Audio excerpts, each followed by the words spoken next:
From Boxing Day past May Day, Everton's journey from the dressing room has been made with relish and their return with a smile. A 25-game unbeaten run towards the treble, and whatever the final outcome, unquestionably deserving the title of Team of the Season. And for their supporters, the added point to whet the appetite, the chance that they could do something which has so far eluded Liverpool, win the Cup and League double. And for what, at kick-off, looks one of their most difficult fixtures for the champions-elect, Howard Kendall, their manager, is fortunate in having his first choice available. Peter Reid and Kevin Sheedy returning after injury to bring their very different talents to the midfield. The acclaim for the home team, who themselves have had a fine season back in the big time. But this afternoon they're not so lucky with injuries because they're without Peter Shirtliff and Nigel Worthington, for whom John Ryan and Laurie Madden deputised. They're so close to a place in Europe, but with 6 teams looking for just 3 available places, they will need to halt the Everton wagon. The referee, Ken Redfern of Whitley Bay, having achieved his first task of taking the 2 mascots to the sidelines. We're already on a cold, wet May afternoon for a fixture which promises much. Everton have the kick-off and start with a front line of 5. You may see the runners on the near side. Stephen, Sharp, look for the long ball. Here it comes, but it's too long. He goes into touch.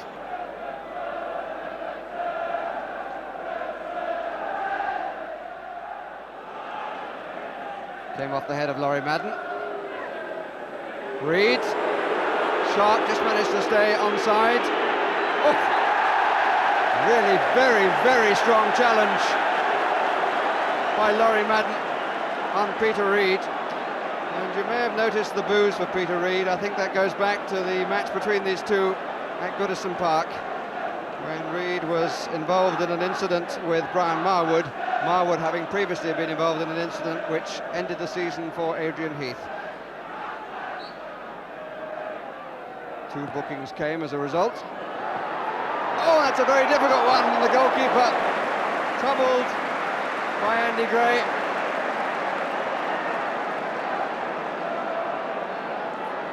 Shelton, Morris, right back into the rush hour. Sharp, Trevor Stephen, Gray's far post. Beautifully chipped up and blocked on the near post by Smith. Near post in the end. Trevor Stephen breaking to the right. It was a delightful little chip across for the diving head of Gray, who suddenly found the post was being covered by Mark Smith.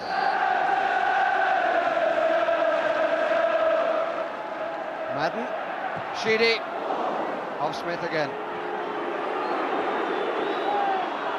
Stephen didn't keep it in. Blair, Gray, oh what a great first time ball from Gray to Bracewell. Sharp, and away by Mike Lyons. Lovely pass by Gray. An instant clip which got Bracewell into space.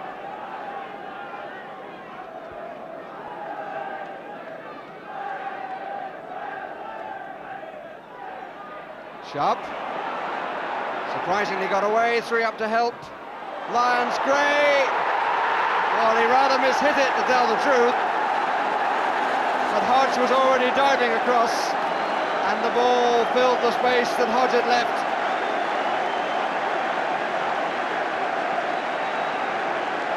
So Andy Gray, one of 8 players on the field in the double scoring column for goals, takes his personal tally to 12, to the obvious delight of the Everton supporters.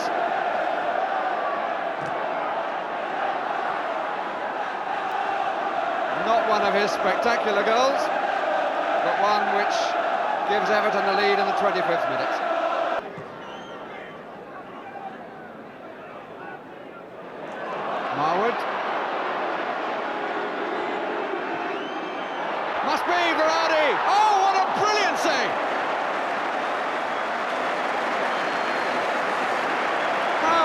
deflect that, because I don't believe that Berardi actually hit it very hard, which in a curious way might have made it more difficult.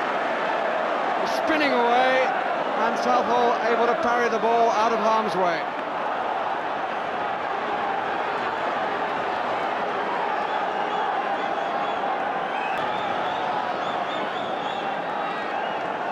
No time at all for reflection on the save. The pressure is maintained by Wednesday. Mark Smith trying to get through the crowd. Marwood, another corner, got a deflection. Real congestion on the near post, on by Lyons, brilliant save again, and then went off the crossbar. First from Smith, the second from Marwood. Unbelievable stuff. Don't think I've ever seen such intense pressure applied by a football team, and Everton are really suffering at the moment. Another corner. Southall has made two quite remarkable saves and was helped out by the crossbar. What an end to this first half. And listen to the applause. An unrelenting first half, hugely demanding physically, so determined in style. Produced 16 corners, but only the one goal scored by Andy Gray in the 25th minute, and that gives the champions-elect the half-time lead. Well, whatever the final result, it is of course a very special day for the Wednesday captain Mike Lyons, playing host to the club whom he served for 13 years. And before the match, the two chairmen of the two clubs, Bert McGee of Sheffield Wednesday and Philip Carter of Everton, came together to present Mike Lyons with a suitably engraved gold watch. It marked his 500th appearance, which he set early last month, and it received great applause from supporters of both Everton and Wednesday. Once again, Everton indebted to Neville Southall. A very fine season he's had. Favourite to be the footballer of the year, and he may have a fair bit of work to do in the second half, judging by the pressure that Sheffield Wednesday applied at the end of the first. 3 up for Wednesday, 3 just behind them. And this is Gary Shelton. Berardi. Good try, good save. Never any doubt in Berardi's mind that he was going to have a crack. Not a fierce shot, trying to clear the goalkeeper. And Southall able to turn it over with relative ease.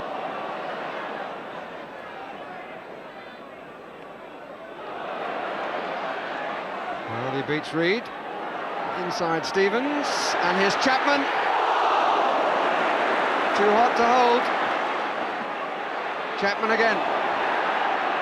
Stevens. Everton with one player down in the area.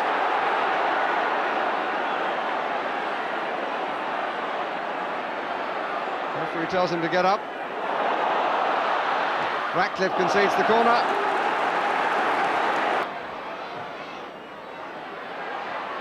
Oh! Off the top of the crossbar.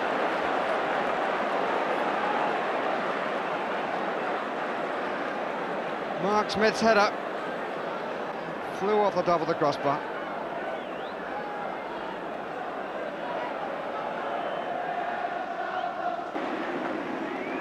It's now just a question of what Mr. Redfern has allowed.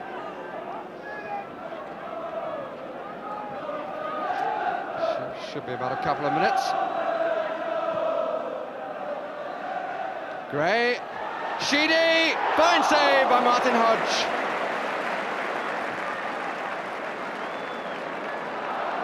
It was labelled and he covered his ground well.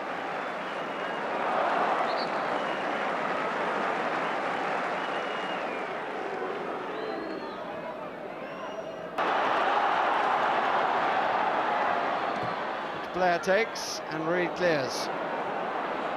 Stephen. Sharp with Martin Hodge backpedaling furiously.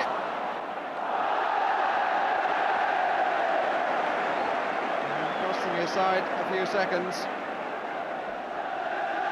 It's the 20th corner of the match.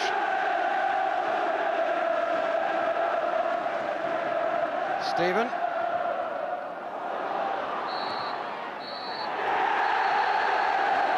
And the championship is there for Everton's taking on their own ground on Monday. And don't they know it? A really fierce examination of their abilities and their character by a Sheff Wednesday side that battle away all the way through. So in the end, after much endeavour and sweat on the brow, the one goal decides, scored by Andy Gray in the 25th minute.